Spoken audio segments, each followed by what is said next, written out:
कहीं से एक फ़ोन आ जाए कि कहीं कोई बेजुबान परेशानी में है, वो दौड़ के जाती हैं। पिछले 5 साल से वो एनिमल रेस्क्यू का काम कर रही हैं। कोई घटना देख के आप ऐसा आया कि नहीं बस अभी के लिए काम। उनका मर्डर हुआ था और उनको मार करके जला दिया गया था। उनकी बॉडी तक को हमने छू नहीं पाए हम। वहाँ से ये मेरा मिशन बना क्योंकि मैं अपने पापा के सपनों को आगे लेकर के चलना चाहती थी। के लिए मिशन भी है, लेकिन ये बिल्कुल। देखा जाए तो प्रोफेशन भी, क्योंकि आप अदर कुछ कर ही नहीं पाओगे, बिल्कुल, आपके पास टाइम नहीं ही कर नहीं है और पाएंगे। कोई काम करने का। इस काम में सबसे बड़ा चैलेंज क्या है? इस काम में सबसे बड़ा चैलेंज फंडिंग का है क्योंकि हर चीज़ के लिए पैसा लग कहते हैं किस काम में लगी पड़ी है, क्या ये कुत्ता बिल्ली लगा के रखा हुआ है, ये सब चीज़ें क्या है, इसमें तो कुछ रखा नहीं है, कुछ होने वाला नहीं है, कोई कमाई का जरिया नहीं। हाईवे पर, किसान पथ के हाईवे पर गाय पड़ी है और वहाँ पर कोई उसको मदद नहीं मिल रही। मैंने बहुत देर तक 1962 नंबर डायल किया, लगातार लाइन बिजी जा रही है और 1 घंटे 2 घंटे तक उनकी लाइन लगातार बिजी जाती रही। फेडरल ब्यूरो ऑफ इन्वेस्टिगेशन में एनिमल क्रूरल्टी केसेस को ऐड किया गया है ये देखने के लिए कि जो एनिमल क्रूरल्टी करते हैं उनका बिहेवियर के फादर के केस में जितने भी आरोपी थे आज सब दोष मुक्त हैं। उनके लिए एनिमल के लिए तो आपको सोच ही नहीं सकते उनके लिए, और वो तो वैसे भी बेजुबान है, वो तो गवाही भी नहीं दे सकते हैं। 15-20 मामलों में एफआईआर कराई है और जब भी थाने जाती हूँ। अच्छा ये बताइए, अगर कुत्ता जो है किसी इंसान को काट ले तो फिर इस पर किस पे एफआईआर होगी? क्रूरता के वीडियो दिख रहे हैं। अभी मैंने रिसेंटली 3-4 दिन पहले देखा कि किसी कुत्ते के ऊपर गर्म पानी डाल दिया गया था। तो देख तो सब रहे हैं ना, तो ऐसा नहीं है कि संज्ञान में नहीं आ रहा है, बट संज्ञान में आने के बाद भी किसी के अंदर कोई हलचल नहीं मच रही। क्योंकि गाय को माता तो बनाने की बात होती है, गाय को माता कहा जाता है, लेकिन जिस तरह का अगर माता को आप अपनी ऐसे ट्रीट करते हैं तो उनको माता मत कहिए।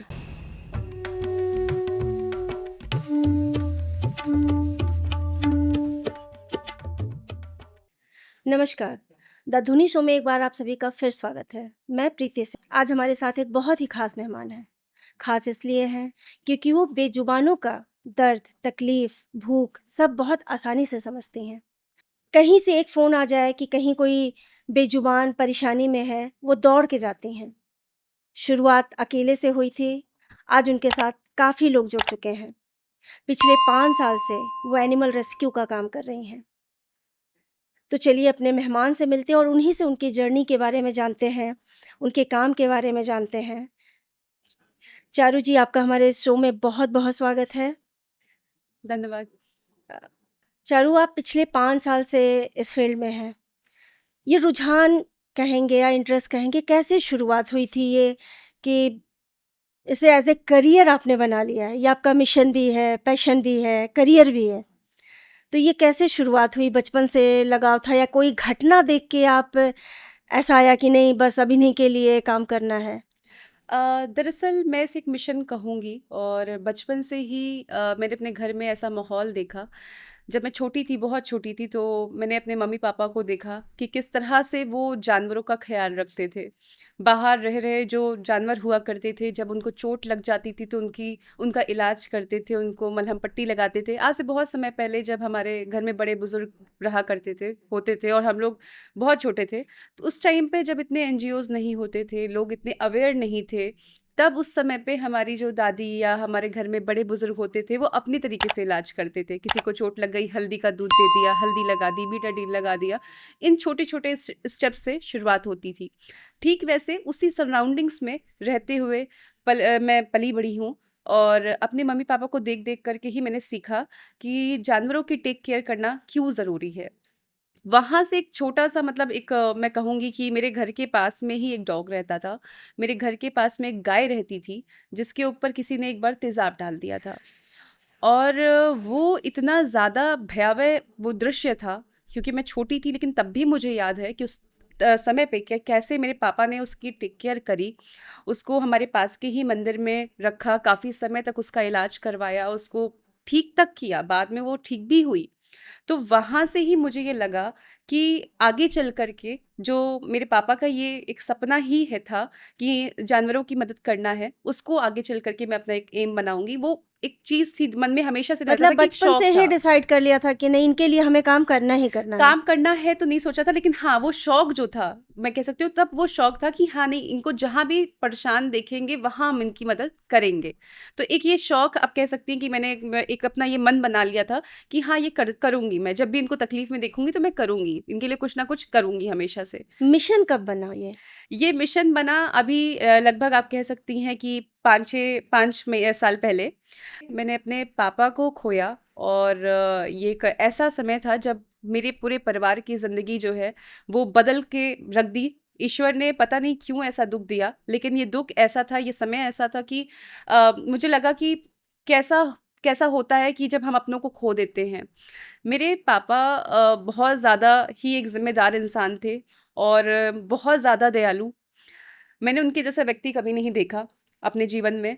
और मैंने जब उनको खोया, उनका मर्डर हुआ था और उनको मार करके जला दिया गया था। उनकी बॉडी तक को हमने छू नहीं पाए हम, क्योंकि जब हम सामने पहुँचे मैं उनके बहुत मतलब लगभग से 100 मीटर की दूरी पे खड़ी थी और मेरे सामने उनकी बॉडी पड़ी हुई थी, जली हुई पूरी। तो उसके बाद उस समय पे मैं मीडिया में ही थी। मैं घर गई और मैंने फ़ौरन अपने जितनी भी मैं न्यूज़ लिख सकती थी मैंने लिखी और अपने सारे जितने मेरे मीडिया दोस्त थे सबको भेजी और मैंने बोला कि ये पब्लिश करवा दो। उसके बाद में फिर जब वहाँ से 1 साल बीता, मुझे लगा कि पापा का ये सपना था, क्योंकि वो हर ज़रूरतमंद की मदद करते थे। मतलब चाहे वो बेज़ुबान जानवर हो, चाहे वो इंसान हो, हमारे दरवाजे पे कोई भी आ जाता था ऐसा इंसान, तो वो के लिए अपना हाथ आगे बढ़ाते थे। बस वहीं से मैंने आसरा द हेल्पिंग हैंड्स नाम की नींव रखी, क्योंकि ये एक ऐसा हैंड है जो हर इंसान के लिए, चाहे वो जानवर हो, कोई तकलीफ में है, जहाँ तक संभव है वहाँ तक हम मदद करने की कोशिश करते हैं। वहाँ से ये मेरा मिशन बना, क्योंकि मैं अपने पापा के सपनों को आगे लेकर के चलना चाहती थी। उनका नाम मैं रोशन करना चाहती थी। मैं ये बताना चाहती थी दुनिया को कि कोई ऐसा व्यक्ति था जिसके साथ गलत हुआ, उसे मार दिया गया, उसे तब नहीं बचाया गया, उसकी तब नहीं मदद की गई जब उसे मदद की सबसे ज़्यादा तो ये ज़रूरत थी। फादर के साथ जो हुआ था, ये क्या रिवेंज, मतलब किस क्या घरेलू विवाद या नहीं, प्रॉपर्टी? ये एक प्रॉपर्टी डिस्प्यूट मैटर था और हमारी ही प्रॉपर्टी थी जिस पर कुछ लोग कब्जा करना चाहते थे और लखनऊ हमारे में? नहीं, अयोध्या में। अयोध्या में, जी। ओके। तो हमारे फादर जो है वो चूंकि कहते हैं हम लोग का भी बड़ा परिवार था, हम 5 बहनें 2 भाई हैं। तो मेरे फादर चाहते थे कि भाई सबकी पढ़ाई लिखाई का पैसा कितना महंगा होता है आज के शिक्षा का टाइम। जो व्यक्ति था वो खुद भी एक सरकारी नौकरी में था, अच्छा खासा वेल एजुकेटेड पर्सन, काम कर रहा था कहीं पर, उसको फ्री में वो ज़मीन चाहिए थी। तो नहीं दे सकता, कोई भी नहीं दे सकता, कि कोई नहीं हमारी देगा। बड़ी ज़िम्मेदारी है पिता के पास है अगर जिम्मेदारी हो या ना, वो उसका राइट है, उसका उसकी राइट है, प्रॉपर्टी उसकी हम दें या प्रॉपर्टी नहीं, नहीं दे कैसे क्यों सकते। दें भाई किसी उसने को? कब्ज़ा करना शुरू किया, फिर उसने लड़ाई की, जब वो उसकी बात नहीं बन पाई तो उसने एक दिन गुस्से में अपने दोस्तों के साथ मिलकर के, बाकी 4-5 दोस्तों के साथ मिलकर उनकी हत्या कर दी। ये सिर्फ़ एक गुस्सा था उसका, जो उसने कुछ सेकंड के लिए पापा पे निकाला और वो उन्होंने अपने जीवन से, और हम लोगों ने अपने एक तरीके से अपनी जो है छति कहते हैं हम पिता को, पिता तो और आसमान ही छाँव है है, पूरा। आसमान है, सब है। तो वो हमने फिर खो दी।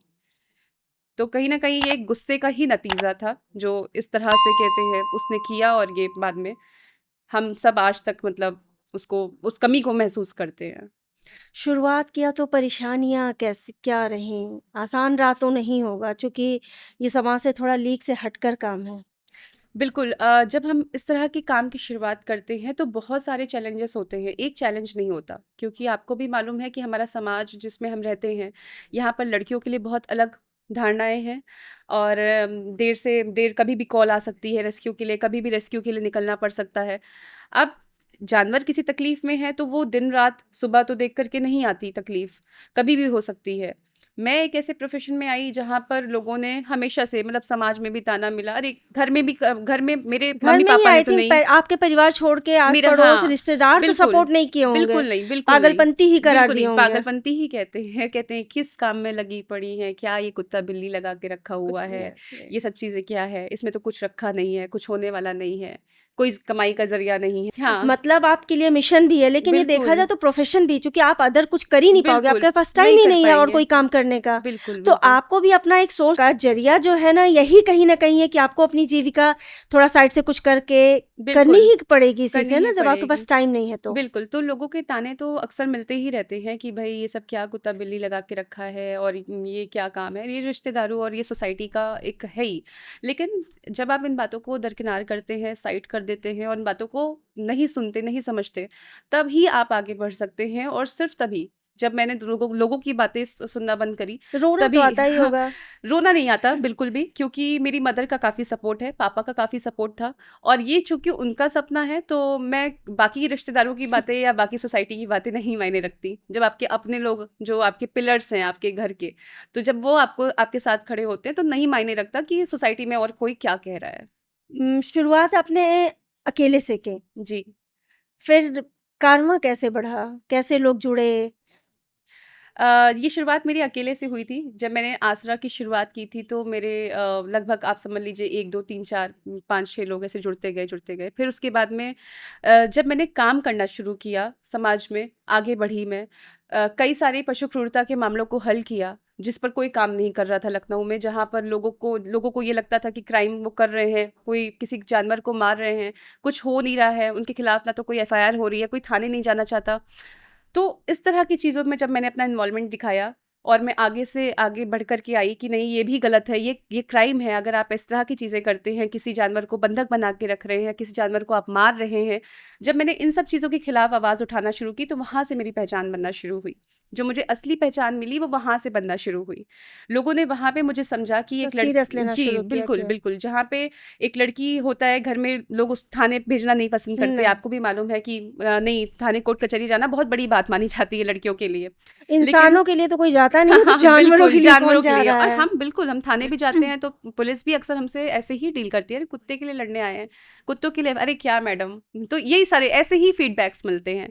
तो जब मैंने इस सोच को बदला, आज बहुत जगह पे ऐसे ही लखनऊ में बहुत सारे, मेरे लगभग लगभग सभी थानों पर आज जब मैं जाती हूँ, तो लोगों की, खुद पुलिस की भी सोच ये धारणाएं बदली बदल है, रही धारणाएं हैं। बदली हैं। तो यहाँ पर दिल को सुकून मिलता है, लगता है कि हाँ, बदलाव जो है वो कहीं न कहीं आना शुरू हो गया है। यहाँ से जो पूरा कारवां था वो मेरा बढ़ना शुरू हुआ और आज सोशल मीडिया पे भी काफ़ी अच्छा फिलहाल फीडबैक मुझे मिलता रहता है। इस काम में सबसे बड़ा चैलेंज क्या है? इस काम में सबसे बड़ा चैलेंज फंडिंग का है, क्योंकि हर चीज़ के लिए पैसा लगता बिना है। पैसे के तो बिना कुछ भी पैसे नहीं के होना। कुछ नहीं होता, ये एक फैक्ट है। क्योंकि अगर हम प्रैक्टिकली चीज़ों को देखें, तो अगर हम छोटी सी छोटी चीज़ भी कर रहे हैं, अगर हमें गाड़ी से किसी जानवर को रेस्क्यू करने के लिए कहीं जाना है, फिर उसको हमें कहीं पहुंचाना है, ट्रीटमेंट कराना है उसका, हर एक चीज़ पे पैसा लग रहा है। अब ये चीज़, और प्लस क्या होता है कि एक दिन में आपके पास में 40-50 कॉल्स आती हैं। एक दिन में आप 40-50 कॉल्स का मतलब समझ लीजिए कि हम कैसे, किस तरह से जानवर तक हेल्प पहुँचा रहे हैं। होता क्या है कि अब कुछ केसेस में हमें मना करने पड़ जाते हैं, क्योंकि हमारे पास भी एक लिमिट संसाधन, है, लिमिटेड संसाधन की संसाधन है, कमी तो है। फिर वो हम नहीं भरते, हम रखते जाएँ और हमारे पास, हम उनको वो सुविधाएँ ना दे ना दे पाएँ, पाओ, तब तो वो तो तो फिर और। वो तो अलग-सा एक पाप हो गया। तो इसी वजह से फंडिंग का सबसे बड़ा इश्यू है, क्योंकि गवर्नमेंट जो है वो खर्च नहीं करना चाहती जानवरों पे पैसा। जहाँ मेरे लगा रही पास है। एक डेटा है, जी, सरकार का जो खर्च बजट है,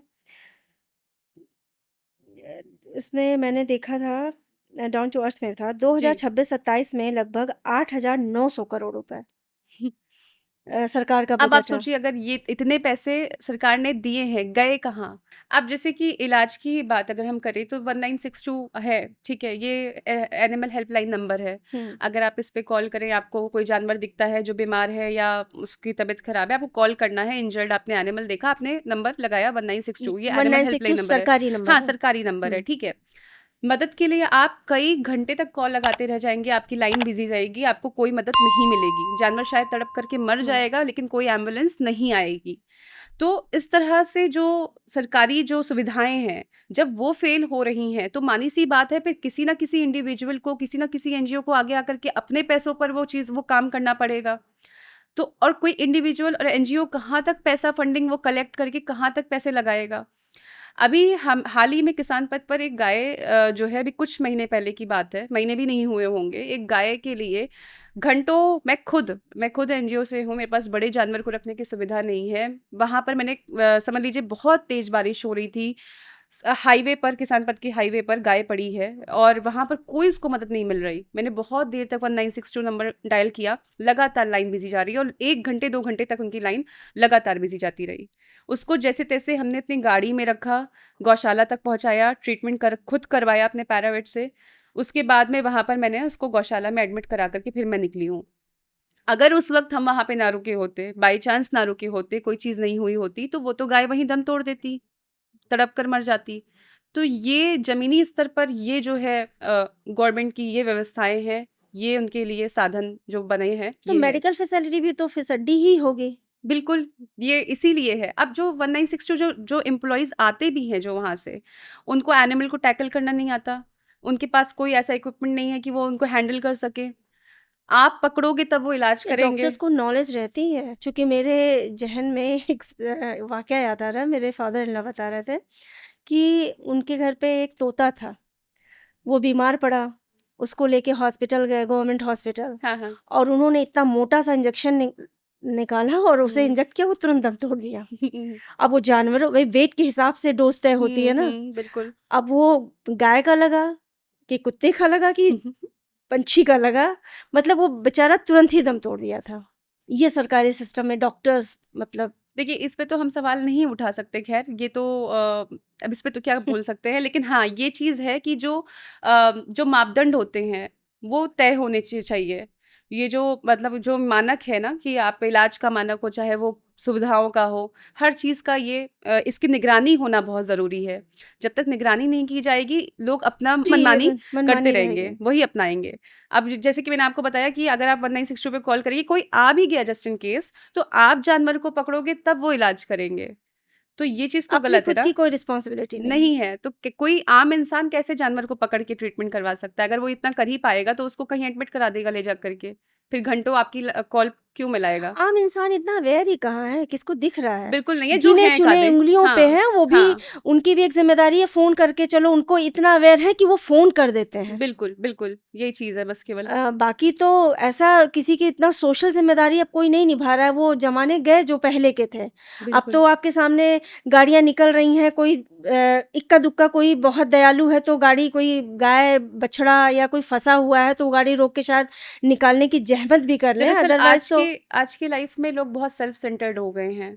लोगों को ये लगता है कि हाँ, ठीक है, उन्होंने कोई चीज़ देखी, इन्फॉर्म करने तक का भी उनके पास टाइम नहीं है। इसमें अगर वो संवेदनहीनता का कारण क्या है? क्योंकि मुझे लगता है कि जैसे कि अभी क्या है कि लोगों को लगता है कि बहुत बिजी हो गए हैं, वो अपने आप को बहुत बिजी मानते हैं, बहुत सेल्फ सेंटर्ड। मैंने आज जैसे कि एक वर्ड का यूज़ किया, सेल्फ सेंटर्ड, ये सबसे बड़ा रीज़न है। ऐसा नहीं है कि लेकिन जब ये उनके घर के अचानक से कुत्ते नहीं। को कुछ होता है तब तो दिन-रात एक कर दिया जाता है। बिल्कुल, देखिए कई जगह पर खुद के पेट डॉग्स भी जो होते हैं, वो घरों में मेड के सहारे पलते हैं।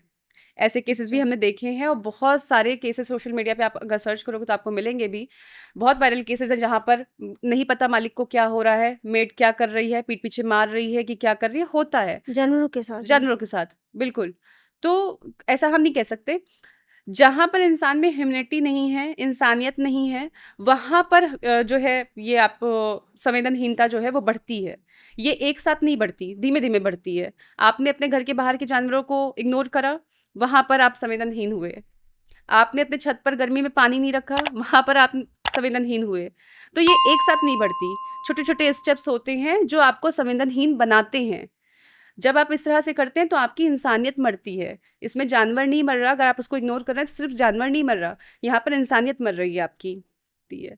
तो ये अवेयर कैसे किया जाए? क्या हो अब सोशल मीडिया पे तो बहुत कुछ, भई पहले तो चलो अखबार एक माध्यम था, बिल्कुल। तो कभी-कभार खबर छपती थी कि कोई अच्छा काम कर रहा है। अब तो सोशल मीडिया खुद के हाथ में है कि आप भी अपना काम लोगों को बता सकते हो, लोग भी एप्रिशिएट कर रहे हैं, बता रहे हैं, तो फिर उससे कोई मोटिवेशन किसी को कुछ नहीं मिल रहा है क्या? देखिए जो एम्पैथी होती है वो सिखाई जाती है, वो खुद से डेवलप नहीं यानी होती कि है। घर से कमी हो रही है, बिल्कुल, घर में ही वो बिल्कुल। चीज़ें हैं कि हम अपने बच्चों को वो हाँ, संस्कार ही नहीं दे रहे हैं। मुझे बिल्कुल ये लगता है क्योंकि घर में जैसे मैंने बचपन से देखा, अपने मम्मी-पापा को देखा, मैं सीख रही हूँ। शायद हो सकता है आपके घर में भी आप अपने बच्चे को ये सिखा रहे हो। तो ये घर से चीज़ें आती हैं या आपके बच्चे का फ्रेंड सर्कल कैसा है, सबसे पहले शुरुआत तो माँ-बाप से हुँ, ही हुँ। होती है ना, माँ-बाप ही बच्चों के पहले दोस्त होते हैं, वही उनके गार्जियन होते हैं। तो आप अपने बच्चे को क्या सिखा रहे हो? हम लोग कई केसेज़ में देखते हैं जहाँ पर बच्चे एनिमल अब्यूज़ करते हैं और माँ-बाप शह देते हैं। कि ठीक है अगर दिखे तो यहाँ से मार के भगा देना, भाग के भगा पत्थर देना। मार देना। तो ये कई जगह पे माँ बाप सिखाते हैं ये चीज़। तो आप उसे जानवर के प्रति क्रूर या फिर जानवर के प्रति आप इनह्यूमन नहीं बना रहे हैं, आप उसको आने वाली सोसाइटी के लिए, खुद के लिए भी, कल को वो आपको भी किक आउट कर सकता है घर से, Obviously। वृद्धाश्रम जाके छोड़ सकता है, इसमें कोई बड़ी बात नहीं है। तो हाँ, इंसान दयालु हाँ जो इंसान होता है वो कई बिल्कुल गलत कदम उठाने से पहले 50 बार सोचता है ना, बिल्कुल वो उसे रोकती है चीजें। हाँ मतलब ये जो पूरी मतलब आपका दयालु होना जो है, काइंडनेस जो होती है, ये बचपन से आपको सिखानी चाहिए अपने बच्चों को, तभी जाकर के आप एक अच्छे समाज का, एक अच्छी चीज़ों का निर्माण कर सकते हैं। अभी आपकी टीम में कितने लोग हैं? अभी हम लोग हमारी टीम में 5 लोग हैं। हम ही 5 लोग जो है वो पूरा लखनऊ में और आसपास के ज़िलों में भी, अयोध्या और कानपुर तक में ऑपरेट करते हैं। तो आप लोग एक दूसरे से, जैसे और भी एनजीओ से जैसे दूर का मिला तो उनसे हेल्प लेना, ये कनेक्टिविटी बना के ही तो। जी, बिल्कुल। अगर किसी का एरिया पास लगता हम्म। है या कोई किसी क्षेत्र का है, हम वहाँ तक नहीं पहुँच सकते, तो कई बार हमारी बातचीत हो जाती है कि आप ये केस आपके पास का है, आप देख लो। तो ऐसे हो जाता है काम। शेल्टर आपने कहाँ बनाया हुआ शेल्टर होम शेल्टर आपका? हमारा लखनऊ में बख्शी का तालाब में है। जानवरों में जी। आप लोग का मतलब प्रायोरिटी क्या? जैसे कि मैंने बताया कि लार्ज एनिमल्स के लिए हमारे पास स्पेस नहीं है स्पेस अभी, नहीं है, हाँ। क्योंकि जगह की कमी है।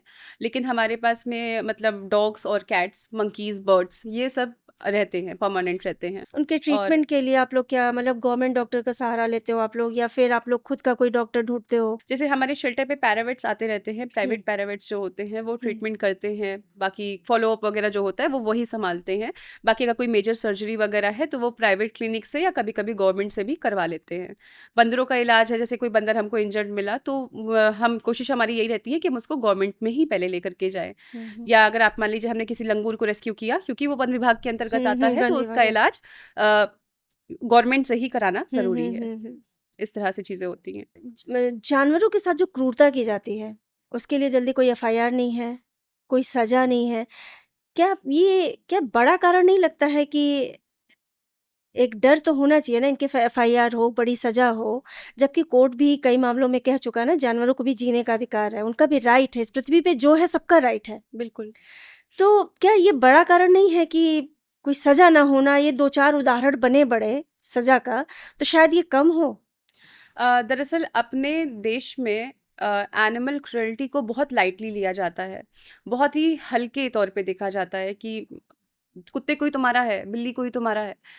होता क्या है कि जैसे हमारे देश में सीबीआई है, सेंट्रल ब्यूरो ऑफ इन्वेस्टिगेशन, वैसे ही अमेरिका में एफबीआई है, फेडरल ब्यूरो ऑफ इन्वेस्टिगेशन।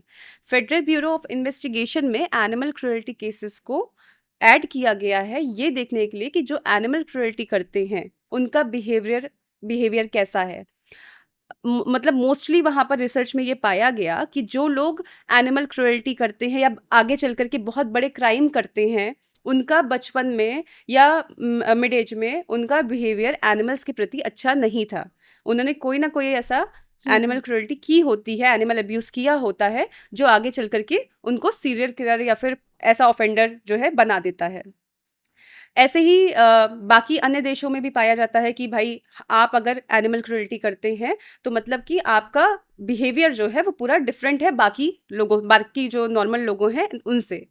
तो इस तरह की चीज़ों को देख करके वहाँ पर बाकी देशों में एनिमल अब्यूज़ के लिए सख्त से सख्त सजा का सज़ा का प्रावधान है। प्रावधान है। लेकिन हमारे देश में अगर आप कोई एनिमल अब्यूज़ करते हैं, कोई पशु क्रूरता करते हैं, तो आपको 50 रुपए फाइन देनी होती है बस। और आप फ्री हो जाते हैं। इसी वजह से लोगों में कोई डर नहीं है। उनको पता है कि इसका मेरा मतलब अगर मैंने कुछ ऐसा किया है तो इसका कोई हल मतलब कोई परिणाम नहीं निकलना है, कोई रिजल्ट नहीं है इसका। तो जहाँ पर कोई डर नहीं होता है वहाँ पे अपराध बढ़ता है, रुकता नहीं है। और सजा जो है वो पनिशमेंट मतलब जो सजा होती है, अगर किसी को पनिशमेंट दे रहे हो तो पनिशमेंट का कठोर होना इसलिए ज़रूरी है क्योंकि वो आगे वो क्राइम ना हो उससे बचाव होता है। एक इंसान भी तो अच्छा बनेगा, यदि वो गलत काम इंसान नहीं अच्छा कर रहा तो बनेगा, अच्छा उस इंसान भी चीज़ तो को, उस बनेगा। क्राइम को रिपीट नहीं करेगा, ठीक है। डर पैदा होगा। आज क्राइम क्यों बढ़ता जा रहा है इतना? क्यों लोगों में डर नहीं है कोई भी क्राइम करने से पहले? क्योंकि सजा पता सजा। है कि हमारे देश का कानून कैसा है। अपने आप को सही साबित करने के लिए इंसान को टाइम लग जाता है। किसी को दोषी बनाने के लिए कितने सारे गवाह देने पड़ जाते हैं। मेरे खुद के फादर के केस में मैं एग्जांपल देना चाहूँगी कि मेरे खुद के फादर के केस में जितने भी आरोपी थे आज सब दोष मुक्त हैं। सब जेल से बाहर है। जी, सब जो है बाहर हैं और हमने जो है अभी हाई कोर्ट में अपील की हुई है, री अपील की हुई है।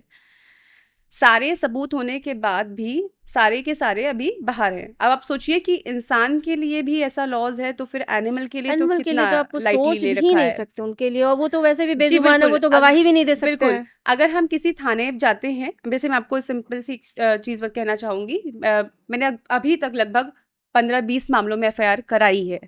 और जब भी थाने जाती हूँ, किसी पुलिस स्टेशन जाती हूँ, बताती हूँ सर ऐसा ऐसा मामला हो गया है, यहाँ पर डॉग को मारा गया था, और आप ये इस पर प्लीज़ आप इसको कार्रवाई करिए और एफआईआर करिए। तो बहुत देर तक पहले डॉग का विषय छिड़ेगा, फिर उस पर बहस होगी, वहाँ पर जितने भी लोग बैठे रहेंगे थाने में। अच्छा, अच्छा कुत्ते को मारा है, अच्छा मैडम, तो अच्छा ये बताइए, अगर कुत्ता जो है किसी इंसान को काट ले, तो फिर इस पर किस में एफआईआर होगी? क्रॉस क्वेश्चन यहाँ पर, मतलब तंज कसने वाली बात। तो घंटों पहले ये चलता है, उसके बाद कहीं जा कर के जब हम अपनी बात रखते हैं, फिर आगे चल कर के और भी हायर अथॉरिटीज़ के पास जाते हैं, तब कहीं जा कर के एफआईआर वगैरह करवा पाते हैं। 3-4 दिन लगभग लग जाता है बताने में ही कि ये है क्या, आपने ये देखा गलत है, होगा कि जब ये कोई गलत है। पुलिस के पास जानवरों का केस पहुंचता तो अखबार की बड़ी खबर बनती है, वो बिल्कुल, अखबार में बड़ी खबर बिल्कुल। बनती है, और वो बड़े चटकारे लेके पढ़े जाते हैं कि बकरी का मामला था तो उसकी हुँ, चोरी का मामला था, तो उसे कुत्ते ने काट लिया, केस करने गया हुँ, था। हुँ। ऐसी खबरें बहुत बड़ी बना के पेश हाँ, की जाती वही हैं। चीज़ है कि देखिए कोई अच्छी भी न्यूज़ होती है तो हमेशा आप देखोगे कि कुत्ते ने काट लिया तो खूंखार कुत्ता, आदमखोर कुत्ता, यही सामने देखने को मिलता है। सिर्फ़ कुत्तों की बात हाँ, नहीं कोई है ये। इंसान मरता है तो उसके लिए तो हाँ, और ये सिर्फ़ कुत्तों की बात नहीं है, मैं यहाँ सभी जानवरों की बात कर रही हूँ। इंसान ने सभी जानवरों को इस्तेमाल करने तक ही केवल अपना बना के रखा है। जहाँ तक उनको कुछ फ़ायदा मिल रहा है, वहाँ तक जानवर उनका है, या वहाँ तक वो जहाँ अर्थ जुड़ा है वहीं पर, वहीं तक है। वहीं तक। अर्थ है, सारा मामला अर्थ का है। जी, और जहाँ पर वो ख़त्म हुआ, फिर आप उनका हाल नहीं। देखिए। फिर तो बद से बदतर हाल में जो है जानवर मिलता है। फंड का कैसे आप लोग मैनेज कर रहे हो अभी? गवर्नमेंट की तरफ से अभी कुछ फंड वगैरह मिला कि नहीं आप लोग को? नहीं, गवर्नमेंट की तरफ से तो अभी तो कोई फंड नहीं मिला। ख़ैर उसका एक अलग प्रोजेक्ट होता है कि अगर आप गवर्नमेंट का कोई प्रोजेक्ट हुँ। लेना चाहते हैं, तो गवर्नमेंट आपको उस प्रोजेक्ट पे फंड देती है। हमने भी किसी प्रोजेक्ट के लिए ख़ैर अप्लाई नहीं किया हुआ है, क्योंकि गवर्नमेंट के पास में या तो गौशालाओं के लिए फंड होते हैं, हुँ, या मोस्टली और अन्य चीज़ों के लिए, इंसानों के लिए आपको अगर कोई वृद्धाश्रम शुरू करना है, नशा मुक्ति केंद्र शुरू हुँ, करना हुँ। है। जानवरों के लिए जो प्रोजेक्ट्स हैं उनके, वो काफ़ी कम हैं, वो गौशालाओं तक ही सीमित हैं। तो इस तरह के अभी कोई फंड, मतलब प्रोजेक्ट्स की शुरुआत उनके पास नहीं है, कोई उनके पास इसका समाधान नहीं है कि जिस पर हम उनसे फंड ले सकें। तो फंडिंग का जो पूरा क्राइटेरिया है, वो हमारा सोशल मीडिया के थ्रू, या जो लोग हैं जिनकी सच में भावनाएँ हैं, जो खुद भावनाएँ हैं, से वो मदद लोग अपना नहीं कर डोनेट पा कर रहे हैं, हुँ। बिल्कुल, जो खुद से फिज़िकली नहीं मौजूद होकर के मदद कर पा रहे हैं, वो फाइनेंशियली हेल्प कर देते हैं। तो हम इसी तरह से फंड जो है अभी जुटा पाते हैं। अच्छा, ये काम जब आप लोग किसी रेस्क्यू के लिए जाते हो या कोई उस तरह का, तो समाज का जब आप लोग जाते हो क्या नज़रिया होता है? हेल्प लोग करते हैं या वहाँ भी बहस शुरू हो जाती है? हाँ, जैसे कि मैं आपको अभी रिसेंट की ही बात बताना चाहूँगी। लखनऊ में बहुत जगह पर लंगूरों को बांध करके रखा जा रहा है। आप अगर मैं आपको बताऊँ कि अभी आप समझ लीजिए कि लंगूर वन्य जीव है, और लंगूरों को बांधना, तो इसका रीज़न क्या है, बाँध के क्यों रखा जा रहा है? क्योंकि बंदर ना आए। बंदर की संख्या बढ़ गई है, बहुत बढ़ हाँ, गई, सभी बंदर की परेशान संख्या हैं। बढ़ गई है, आपने वन काटे उनके, जंगल छीने, भाई आपने उनके घर में कब्ज़ा किया हुआ तो वो कहाँ जाएँगे? आज आपके वो, घरों में ही हाँ, आएँगे ना आपके वो। घरों में ही आएँगे। अब इंसान को दिक्कत होती है कि भाई बंदरों का आतंक है। हाँ, बंदर होते हैं, उपद्रवी होते हैं। हाँ, होते मेरे हैं। पास खुद भी रेस्क्यू किए हुए बंदर हैं। बहुत एक्टिव होते हैं, हाइपर एक्टिव होते हैं, और जल्दी फ्रेंडली नहीं हो पाते लोगों से। भाई डरते भी, डर भी स्वाभाविक है। लेकिन अब इसकी वजह कौन है? इंसान ही है। ये जड़ तो हम ही, हमारी बनाई हुई है ना। ये जड़, इसकी जड़ तो हम ही लोग हैं ना, कि हमने उनका जंगल छोड़ा ही नहीं। हर चीज़ को हम नाइट सफारी बना दे रहे हैं। वो तो कहिए, शुक्र मनाइए कि अभी हमारा कुकरेल फॉरेस्ट बच गया लखनऊ का, वरना वो भी अभी नाइट सफारी में तब्दील होने वाला था। तो अगर हम हर चीज़ को इस तरह से बना दे रहे हैं, तो फिर हम कहाँ तक उनके लिए सेफ एनवायरनमेंट क्रिएट कर पाएंगे? अगर उनका सेफ एनवायरनमेंट हमसे छीन रहे हैं, तो वो हमारे घर में आएंगे। अब बंदर चूंकि ना आए, तो लोगों ने घरों घरों में लंगूर को बांधना अच्छा, शुरू वो किया। उनको देख के आते नहीं हैं। आते नहीं हैं। अब हमने अभी रिसेंट में 2 लंगूरों को रेस्क्यू करके उनको रिलीज़ कराया वन विभाग की मदद से। हमें सूचना मिली कि लंगूर को मतलब कितने-कितने महीनों से बाँधकर एक ही जगह पे 24 घंटे तक रखा गया। खाने जब हमने सामने हम वहाँ पहुँचे, तो खाने में क्या दिया गया उनको? सड़े हुए आलू, सड़ा हुआ गोभी। 24 घंटे का ये खाना था। अब आप सोचिए इस कदर लोगों मतलब जो है जानवरों को प्रताड़ित किया जा रहा है। जब हम सोसाइटी में रेस्क्यू करने पहुंचे उसका, इंसानियत ही नहीं है इंसानियत बिल्कुल। ही नहीं है। अब आप सोचिए शर्म की बात ये है कि जब मैं सोसाइटी में रेस्क्यू करने पहुंची, उस लंगूर को रिलीज कराने पहुंची, तो उस मोहल्ले की जितनी फीमेल्स वहां पर थी, वहां पर जितनी सारी आप कह सकती हैं आंटी थी, जितनी मुझसे काफी बड़ी एज में, तो जब वो सब आई, मेरी मम्मी की उम्र की लगभग 15 से 20 और जो आंटी थी, उन्होंने मुझे घेर लिया। मुझसे कहने लगी कि आप इसको यहाँ से नहीं लेके जा सकते क्योंकि बंदर आते हैं। अगर आप इसको यहाँ से लेके जा रहे हो तो मुझे लिखित में दो, यहाँ पे कोई बंदर नहीं आएगा, हम इसको नहीं ले जाने देंगे। मैंने उनको बहुत समझाया, मैंने कहा बड़ा मंगल आने वाला है, अभी बंदर घूम ले बंदर घूमने फिरेंगी आप, अभी बंदर घूमते फिरोगे आप, बड़ा मंगल आ रहा है, अभी आप बंदर को प्रसाद भी चढ़ाओगे, बंदर को दाना भी खिलाओगे, सब करोगे। तो उसके बाद में फिलहाल वन्य जीव अधिकारी को बुलाया गया और 112 पे हमने सूचना दी क्योंकि माहौल बिगड़ रहा था। फिर हमने उसको रेस्क्यू किया वहाँ से। हम वरना वो पूरा जो पूरी मॉब थी वो पूरा अटैकिंग मोड में थी, तो मैंने वहाँ पर कॉल 112 को भी सूचना दी और उसके बाद हम वहाँ से उसको रेस्क्यू करके निकल पड़े। अब आप सोचिए अच्छा काम करने के लिए भी, एक सही चीज़ करने के लिए भी इस तरह की चीज़ों का सामना करना पड़ता है रेस्क्यू पर। तो अच्छा ये मैं पूछूंगी, जैसे आप लोग के कांटेक्ट और भी जिलों में होते होंगे, लोग जी, बताते होंगे, ये बड़े शहरों में ज़्यादा है क्रूरलिटी वाला केस या छोटी जगहों पे भी है ये? पहले संवेदनहीनता मतलब बड़े शहरों में ही मर रही है या छोटी जगहों पे भी मर रही है? मुझे लगता है आजकल ये सभी जगह पे हो रहा है और सुप्रीम कोर्ट के रिसेंट ऑर्डर्स के बाद में तो कुछ ज़्यादा हो रहा है। जैसे अब आप ऐसा समझिए कि लखनऊ में पहले बहुत कम सुनने को मिलता था कि किसी ने ऐसा कर दिया है, बड़ी बात होती थी कि अरे अच्छा यहाँ पे इतना मार दिया, कुत्ते के साथ ये हो गया, गोली चला दी।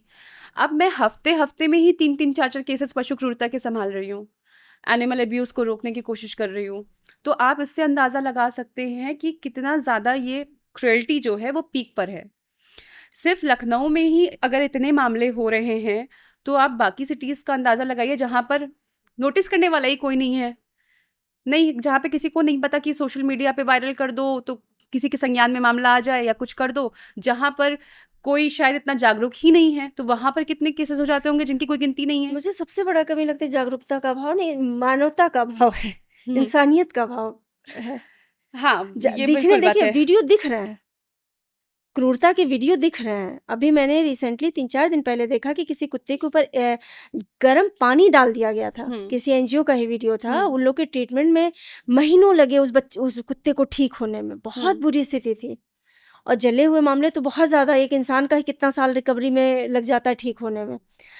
तो देख तो सब रहे हैं ना। तो ऐसा नहीं है कि संज्ञान में नहीं आ रहा है, बट संज्ञान में आने के बाद भी किसी के अंदर कोई हलचल नहीं मच रही है। होता क्या है मैं आपको बताती हूँ कि जिनमें ये बात तो बिल्कुल सही है, जिनके अंदर एम्पैथी नहीं है उनको फ़र्क नहीं पड़ेगा, वो चाहे जितना कुछ हुँ। देख लें। कई बार इस तरह की वीडियो में आप जब कमेंट सेक्शन पे जाओगे तो वहाँ पे भी 4 लोग आपको यही बोलते दिखेंगे, कुछ किया होगा, कुत्ते ने काटा होगा, सही हुआ। तो जब आप ऐसे लोगों की आप सोचिए मानसिकता क्या है, अगर उनके अंदर सोच ही ऐसी है, तो फिर तो आप कुछ नहीं कर सकते। अब लेकिन कुल मिलाकर के बात वहाँ पर यहाँ पर यही आती है कि ये चीज़ें कैसे बदल सकती हैं? हम सोच बदलने का प्रयास तो कर ही रहे हैं, कहीं न कहीं बदल भी रही है।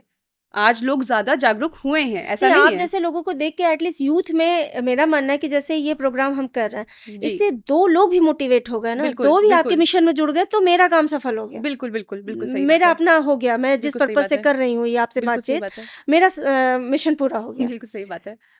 तो यही चीज़ होती है कि इंसान के अंदर एम्पैथी का होना बहुत ज़रूरी है।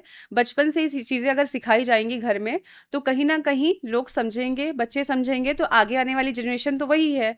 और तो अपने बच्चों को ये सिखाना बहुत ज़रूरी है कि भाई आपको दयालु बने रहना है, नहीं कुछ तो कम से कम अपने आस-पास की ही चीज़ों से शुरुआत करिए।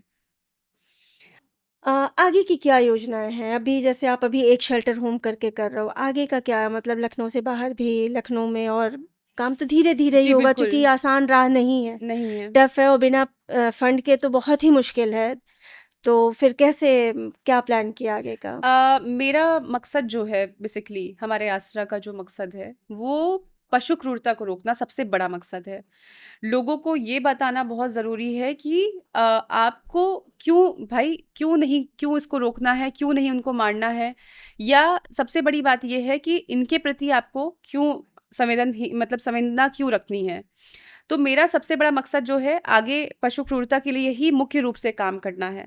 दूसरा सबसे बड़ी हमारी एनजीओ की योजना ये है कि हमारे पास अभी छोटे जानवरों को रखने का ही स्पेस है। हम आगे चल कर के, क्योंकि गायों की दुर्दशा जो है वो बढ़ती जा रही है। बहुत ज़्यादा। गाय जो है उनका मतलब उनसे आप समझ लीजिए जितना ज़्यादा उनका एक्सप्लॉयटेशन किया जा रहा है, वो बहुत ज़्यादा उस पे ध्यान देने की ज़रूरत है हमारी सरकार को भी।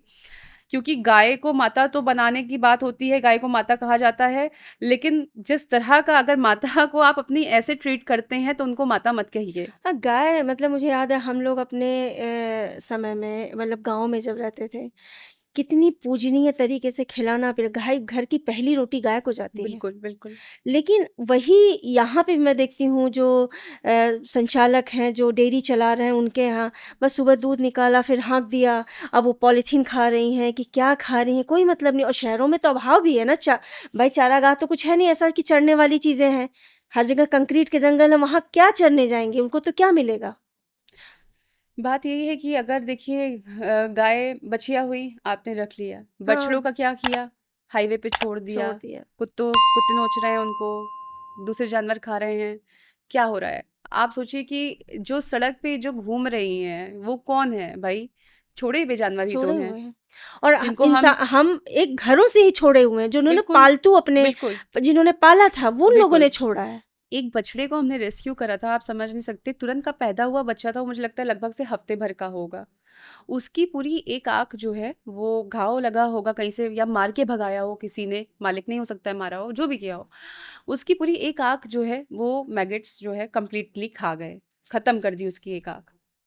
बेचारा बच्चा इतनी तकलीफ में हम उसको रेस्क्यू करके लेकर के आए, एकदम हाथ काँप रहा था उसका इलाज कराते समय, इस हालत में वो बछड़ा था। आप समझ लीजिए कि उस बछड़े के साथ में आप सोचिए कितना हफ्ते भर में उसने अपनी माँ से अलग हुआ, उसके साथ क्रूरता हुई, इग्नोर करा गया, और उसके आखिर में फिर हुआ क्या? उसकी वो हालत हो गई थी कि उसको हम नहीं बचा पाए और वो खत्म हो गया। मुझे ये लगता है कि भगवान जानवरों का, अगर जीवों की यही हालत रखनी है इस पृथ्वी पर, तो जानवरों का जीवन किसी को ना मिले, क्योंकि सबसे कष्टदायी, सबसे पीड़ा से भरा हुआ, पीड़ादायक जीवन जो होता है वो जानवर का ही होता है। आपको मतलब मनुष्य का जीवन अगर आपको मिला है तो इतना घमंड नहीं करना चाहिए अपने मनुष्य होने पर, इतना गुरूर नहीं करना चाहिए कि कल को आपको वही जन्म जब मिले तो आपको तब समझ में शायद आए कि वो जानवर जिसको कल को आप पत्थर मारते थे, ईंटा फेंक के मारते थे, जो 2-2 रोटी के लिए या 1 रोटी के लिए तरसता रहता था, भटकता रहता था पानी पीने के लिए, तब शायद आप ये अनुभव कर पाएँगे, लेकिन तब तक तो बहुत देर हो चुकी होगी, क्योंकि आप अपना मनुष्य वाला जीवन तब तक तो खो चुके होंगे, गँवा चुके होंगे। तो भगवान ने अगर आपको मनुष्य बनाया है, एक जीवन दिया है, तो उसको असल मायने में मतलब जी करके दिखाइए। वो काम कीजिए जो सच में मतलब आपको एक इंसान होने पर गर्व महसूस हो, रात को अच्छी नींद आ सके। मैं भले जितना भी थक जाती हूँ, बहुत रेस्क्यू होता है, बहुत चैलेंजेस होते हैं, आप समझ लीजिए 24-24 घंटे हम लोग को काम रहता है, और दिल नहीं मानता, लेकिन लगता है, कभी-कभी लगता है कि क्या करें, मतलब क्या ही कर दें, क्योंकि आप सोचिए ना कि पैसे भी इतने आ नहीं रहे हैं, भाई लोगों की तब बातें भी सुन रहे हैं, थाना, कोर्ट, कचहरी भी कर रहे हैं, इनके लिए लड़ भी रहे हैं, तो कई बार जब एकदम से थक हार जाती हूँ तो लगता है कि क्या करूँ? तो लेकिन फिर जब अपने किसी जानवर को मैं रेस्क्यू किए हुए, जिसको ठीक हो गया है, जो जो मेरे सामने खेल रहा है, उसको जब मैं देखती हूँ, तो लगता है कि नहीं ठीक है, जो है अच्छा है। आपको बताऊँ कि मैं मेरे पास में जो जितने भी बंदर हैं जिनको मैंने रेस्क्यू किया है, तो मैं अपने घर भी जब कभी जाती हूँ, और मैं अपने खुद के, आप समझ लीजिए मैं अभी अभी अगर अपनी बहन को फ़ोन पे ले लूँ, तो मुझे सुबह भी वो बुला रही थी कि घर आ जाओ। मेरा घर बहुत दूर नहीं, लखनऊ में ही लगभग मेरे शेल्टर से 30 किलोमीटर की दूरी पर है। मेरी बहन ने बोला कि आ जाओ, सब लोग यहाँ पे इकट्ठा हैं। लेकिन मैं नहीं जा सकती क्योंकि मेरे घर पे बच्चे हैं। अब मुझे घर अगर मैं चली जाऊँगी तो मुझे रात भर ये टेंशन लगी रहेगी कि पता नहीं नंदन ने खाना खाया, नंदिनी ने खाना खाया कि नहीं, कौन दे रहा है, कितना दिया? मैं अपने सब पे डाउट करती हूँ। अपने अलावा मैं सब पे डाउट करती हूँ कि कम ही दिया होगा खाना, जब तक मैं अपने हाथ से ना खिला लूँ। तो एक ये चीज़ रहती है। और नंदन नंदिनी फिलहाल मैं बता दूं, मेरे बंदर के नाम है, और मेरे पहले मंकीज में ये मेरे पहले रेस्क्यू किए हुए बच्चे हैं, जिनको मैं रेस्क्यू करके लाई थी। इनकी मदर जो है कोलैप्स हो गई थी, करंट लग गया था, तो उसके बाद से बहुत छोटे छोटे से थे, लगभग 2-3 दिन के थे, तब से मेरे पास ही रहते हैं ये। सबसे यादगार क्षण क्या रहा इस 5 साल की जर्नी का, जिसमें लगता हो कि बहुत सुकून मिला हो करके कि हाँ। मैं आपको सही बताऊँ तो जब मैं किसी ऐसे बच्चे को रेस्क्यू करके लाती हूँ, जहाँ उसको मतलब वो चीज़ फ़ेस करनी होती है, जहाँ पर उसको मार पड़ी होती है, उसको घंटों-घंटों तक टॉर्चर किया गया होता है। जब मैं ऐसे बच्चे को पनाह देती हूँ, तो वो मेरे लिए सबसे अच्छा पल होता है। क्योंकि आप ऐसा समझिए ना कि आप किसी ऐसे माहौल में हैं जहाँ पर आप बहुत डिप्रेशन फ़ील कर रहे हैं, आपको एंग्ज़ायटी की प्रॉब्लम है। आप किसी ऐसे माहौल में बैठे हुए हैं, तो आपको क्या लगेगा? आपको लगेगा कि काश मैं किसी ऐसी जगह पे चले जाऊँ ज या चली जाऊँ, सुकून जहाँ पे मिले। मुझे सुकून मिले, कोई चीयर अप करने वाला मिल जाए। तो मैं जब किसी ऐसे बच्चे को रेस्क्यू करके लाती हूँ, ऐसी जगह से निकाल के लेकर के आती हूँ, जहाँ पर लोग उसको पसंद नहीं करते, मारा होता है। जैसे कि हमने गोमती नगर का एक केस रेस्क्यू किया था। और मैं अक्सर इस केस का ज़िक्र इसलिए करती हूँ अपने हर इंटरव्यू में, क्योंकि वो मेरा बहुत ही मतलब क्लोज़ है, एक बहुत हार्ट के मेरे एकदम करीबी केस है वो मेरे। तो समझ लीजिए कि मैंने जब उसको रेस्क्यू किया था, तो पति-पत्नी ने उसको मिल के मारा था, घंटों तक पीटा था उस डॉग को। और मतलब बिजली के तार से उसको लपेट करके घंटों मतलब टाँग करके पोल से पीटा, फिर मारने के बाद, जी भर के मारने के बाद उसको जाकर के पास के जंगल में फेंक आए। वो तो उस बच्चे की किस्मत थी, सांस चल रही थी। इतना इतने दिन तक वो डिप्रेस्ड रहा, उस ट्रॉमा से निकल नहीं पाया। आप यकीन नहीं करोगे, बिना मज़ल के, बिना किसी सेफ्टी इक्विपमेंट के हम लोगों ने उसको रेस्क्यू किया। इतना प्रताड़ित होने के बाद भी, इंसान के हाथों इतना प्रताड़ित होने के बाद भी उस डॉग ने हम पर अटैक नहीं किया। हम भी तो अननोन थे उसके लिए। उसने अटैक नहीं किया। सारी जगह पे हम उसको ट्रीटमेंट के लिए ले गए, मेडिकल कराया, एफआईआर कराई।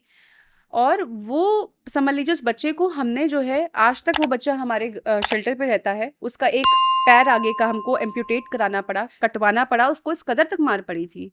तो जब हम इस तरह के बच्चों को रेस्क्यू करते हैं, तो वो हमारा सबसे अच्छा पल होता है कि चलो मैंने उनको उस नरक की ज़िंदगी से बाहर अच्छा निकाल जी। लिया। तो ये थी चारू खरे, आपने चारू की जर्नी को जाना। आसान नहीं है उनकी जर्नी, चैलेंजेस हैं, चैलेंजेस और बढ़ेंगे भी, लेकिन इस काम में एक सुकून भी है।